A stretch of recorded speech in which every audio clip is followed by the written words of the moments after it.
vision possible for your life because you become what you believe. Deep down, ask yourselves, who do you want to be?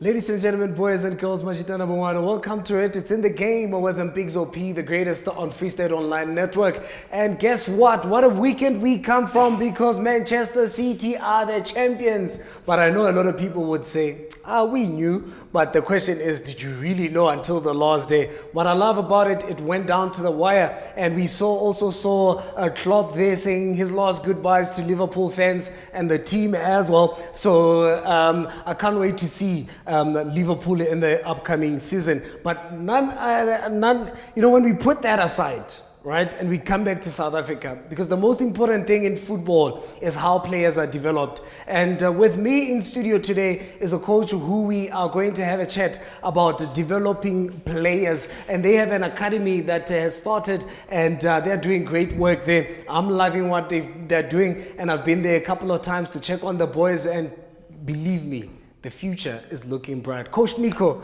Coach Nick, welcome to In the Game. Welcome to Free State Online Network. Thank you, Mpixo. It's nice to be on your show. Thanks for the invite. Coach, as always, I don't like to do a long list of introduction of my guests, but I would love for them usually to introduce themselves. And I want you to give our viewers at home a bit of background of Coach Nick. When we talk about Coach Nick, who are we talking about? Okay, Coach Nick comes from Bloemfontein. I was born and raised here, went to school here. I had a short spell as a professional footballer in Europe. Yeah. Unfortunately, due to my lack of knowledge at that time, I was involved in a motorbike accident which shortened my career. So then I pursued coaching as one of my football wants. I went and studied at the KNVB in Holland. I did an internship with Feyenoord, Rotterdam and Supersport. And then I worked doing my internship, working still for Grey College, and then short spell at Brebner High School, and then back at Grey College. Then I started my own football academy, and now I've partnered up with Mangaung Metro Football Academy, which Mr. Kumbulani Konko is, should I say, in charge of.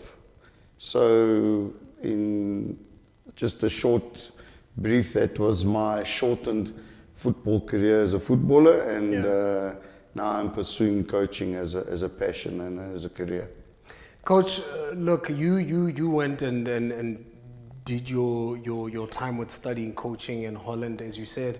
A lot of coaches, when they start to do their licensing, you'd see them wanting to coach a big club. You know, everybody wants to be that coach that makes history. Hardly you find coaches passionate about developing players, being, on grassroots level where players are actually cooked. Why the choice to say, look, I want to cook these young ones? It's, for me, it's because of where I come from. I've experienced the disappointments of pursuing a career in football, and because of not proper preparation, I probably didn't succeed. Had I had the knowledge through a coach that would have invested his time and given me the right avenues to pursue, it could have been different. Yeah. So when I decided to become a coach and go into youth development, everybody wants to go coach a top team in anywhere in the world. I mean, that is a coach's ambition. But at the end of the day, for me, I'm passionate about youngsters, and I think I have a bit more knowledge than other coaches on how to pursue a career in Europe or in South Africa. Yes, the South African market is a very sensitive market where a lot of coaches are afraid to use youngsters. So the standard of our youth academies are not at the level where a coach can go to the youth coach and say, listen, I want to have 5 youngsters be recruited in the upcoming season. Give me 5 names. Let's put them into the reserve side or into the first team, and we groom them from there. So that is why I actually pursued youth coaching, is because I think there are enough young talents in South Africa. There are not brave enough coaches in the PSL or in the second division, should we say, that would take that risk of playing a youngster. Yeah. So that's why I pursued coaching with youth. And I mean, just the joy to see a youngster make it is worth more money than what you can get paid as a head coach. Look, let's give our viewers another perspective. Because usually when we say somebody can do something, you know, I'm like, you're cooking these young ones, and they're like, who has he cooked? You know, I want to go there. Some of the players that we watch on daily basis, or some of your successes as far as players that you coached when they were young, if you can just give us a few names of those players, just for them to understand, like, we're talking to somebody that really cooks these young ones. Look, in the 18 years I've been involved with youth players and coaching, I've had the privilege to work with players like Tsegofatso Mabaso, who's now officially the top goal scorer in the PSL. Depends on tonight's results with Sundowns. I've worked with Sipho Chain, who's the goalkeeper of Pirates. Kiamu Wolf, Dino Visser. Yes, the list goes on. There's so many players, you know, I just can't shoot off my head now. Goodwill Mokwena. There's been a lot. There's been a lot. And, you know, not a lot of success stories, to be honest, because the reality of football is you're not gonna make 10 footballers in one season. You're lucky if you make 1 in every 3 years, because that's how tight the market is. And youngsters don't understand that it takes a lot of hard work and dedication, and you know, you got to commit so much more than just playing football. Your education is a big part of it, your diet, the background where you come from, you know, what type of home are you coming out of, what do you do after football. You know, for the 2 hours you're at the pitch, the player gives you his best, but when he leaves there, what does he do? And that's a lot of things that we don't you know, emphasize more on. We're more emphasizing more on what the player gives at the training and not when he leaves the training. And that's one of the secrets of becoming a successful youth coach, is you need to know what these boys do after football.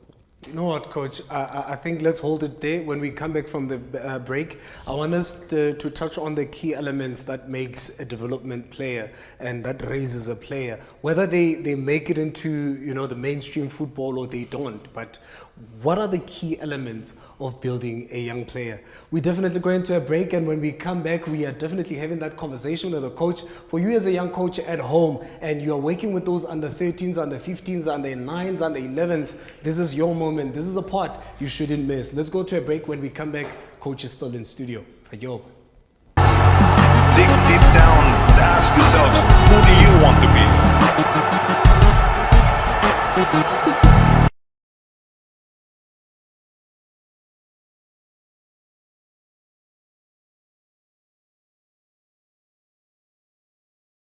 Welcome back to In the Game with Mpixo P, the greatest. This is Freestyle on the Line Network, and we still have Coach Nick in the studio. And before we went to a break, I asked him a simple question, particularly for coaches that are working with those young ones, to understand and to better sharpen those young stars better. You know, this is our future, and we need to sharpen them, you know, in the field of play. Coach, Yes, sir. those key elements, you touched on diet earlier on, you touched on a player's background, you know, all the things that a coach needs to know, not only, you know, what they give on the pitch when you coach them when they're at training. Yeah, you know, you have to set a model into place. Like, what philosophy do you believe in?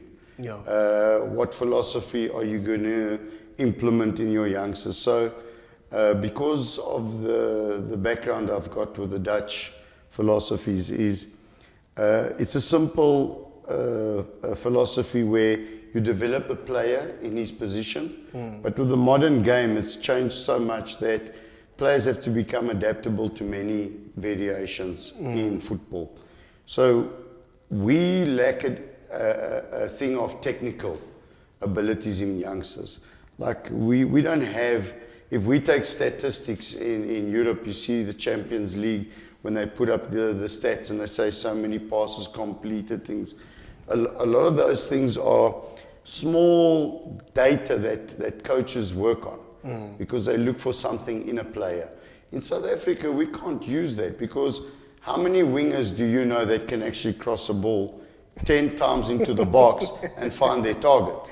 You understand? They go down the line, they cross the ball and they pray, oh, I hope there's someone, you know, at the end of that pass. And that is on the football aspect of development is you got to start young, you got to identify the kid's position, work him hard in that position, and as he develops, you need to alter him that he can become flexible to play in a variation of positions.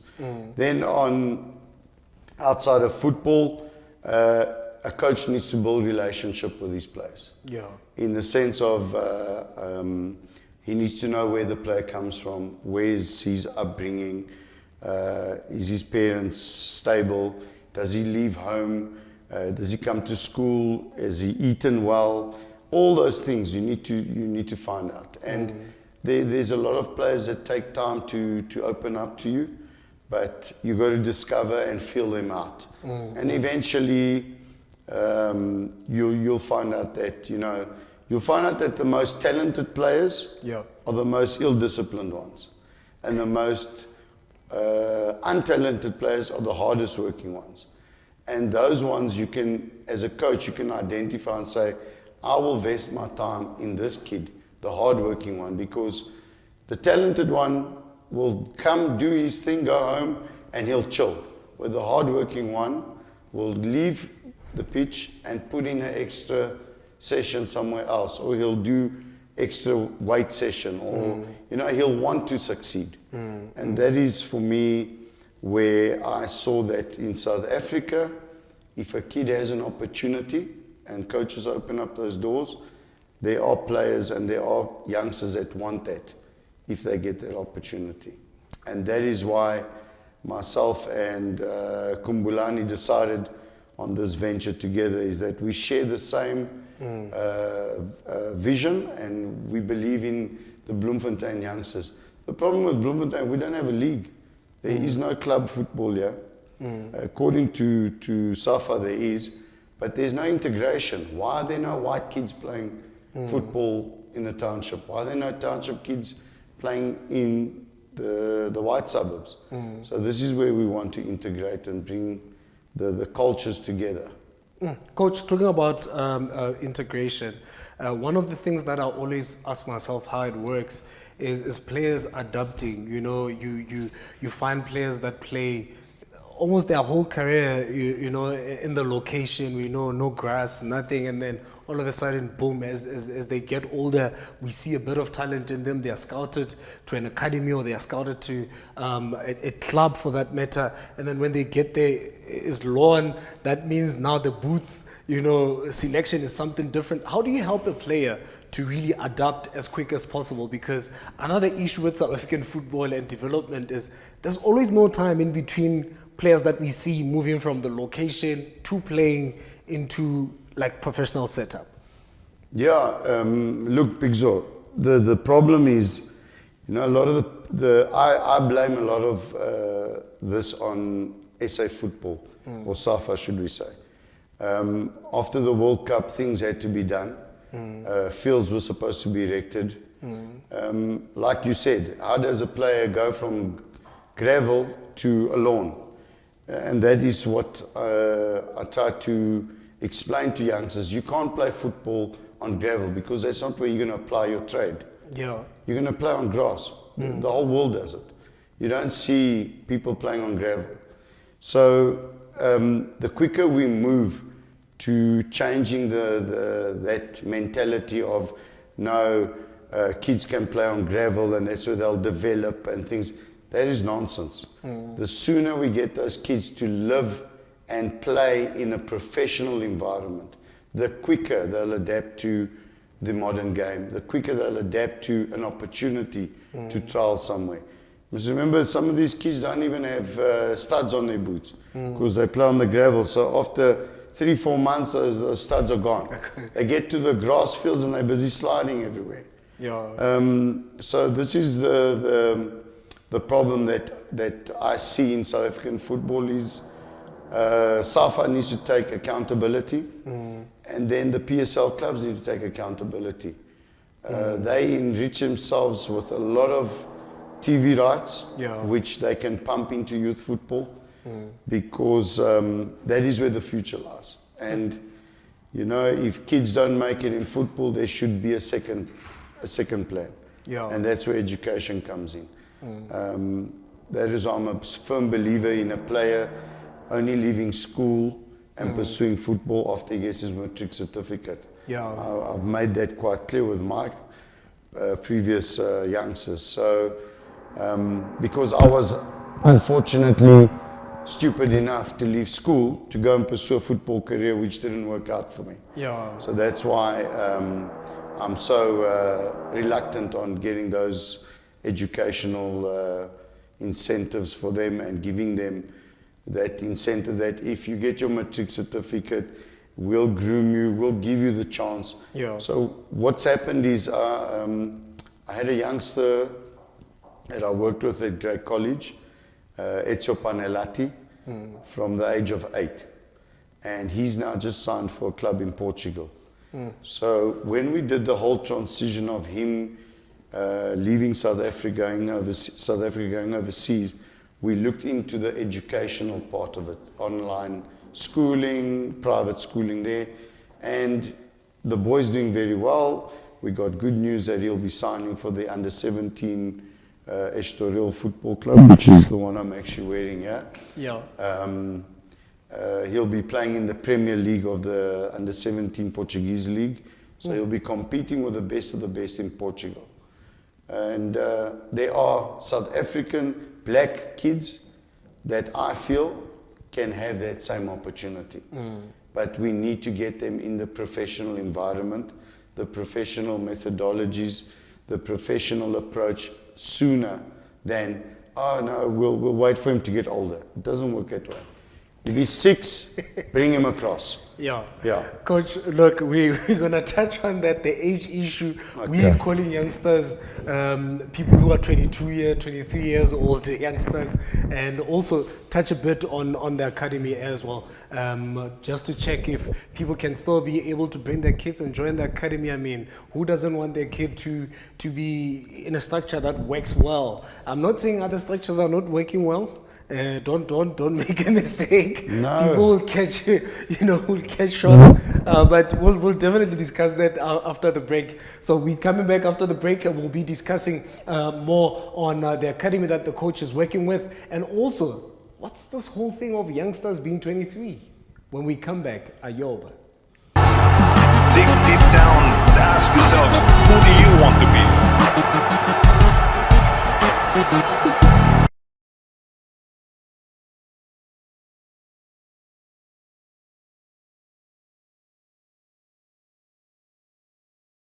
Welcome back to the last segment of In the Game with Mpixo P, and we still have culture in the building. And one important issue I want to touch on is this thing of promising players at 22. When you see Mbappe coming in, making the national team younger than 20, and you see a whole lot. We saw your Ansu Fatis, making it into the Barcelona squad at 16, and it's a whole lot of players. We can go on and on and on. When you come to South Africa, a 20-year-old is promising. Coach, why is that in South Africa at 20, 22, 23, a player is only promising? Yes, Mpixo, where do we begin? Where do we start? I think it all boils down to youth setups. Barcelona invest millions of euros into their setup. I was fortunate to be there 7 years ago, and I went to La Masia and I saw the setup there. Their principle is based on Dutch philosophy of total football. But if you see these 6, 7-year-olds are playing football in such a structure and such a shape with such patterns that you think you're watching a PSL game. If you look at the Ajax under 17 youth squad that won the Future Cup, those youngsters are 16, 15, touching on first team appearances. So in South Africa, I think the problem is number one, we don't have a proper youth setup where PSL teams are competing at all ages. So yes, there's a Gauteng Development League where Tuks is part of it, and you know, you've got your Super Sports, your Chiefs, your Pirates, your Sundowns that are competing there, but where's the Bloemfontein representation? Where's KwaZulu-Natal? Where's Cape Town? So people tell me, no, the logistics, it's too far, and you know, for teams to travel and take all those squads.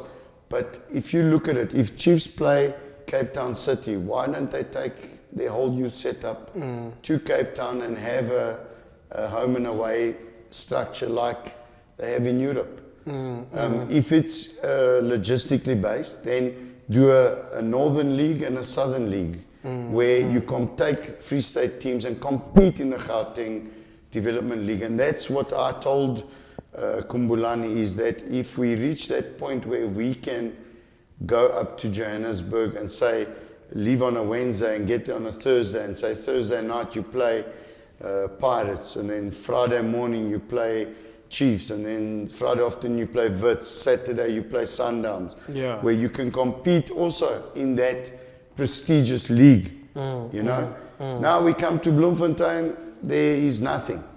We've got a school league, but there are youngsters that go to school in the township that are not in that league.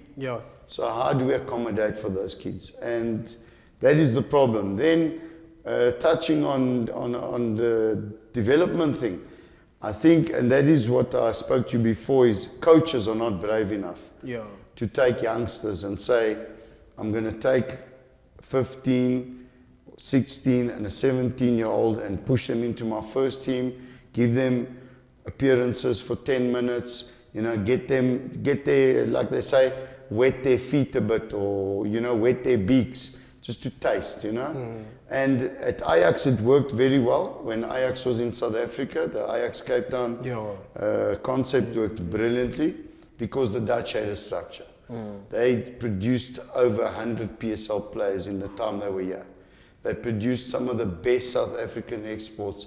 I'm talking about your Stephen Pienaars, your Quinton Fortunes, Dalen Claassen, Matthew Booth. They all came from that school, and they succeeded in Europe. Why? Because the standard was set. So I think we need to change our mindset about what youth development is about. And South African coaches need to be more brave. They need to take that responsibility and stand up to club owners.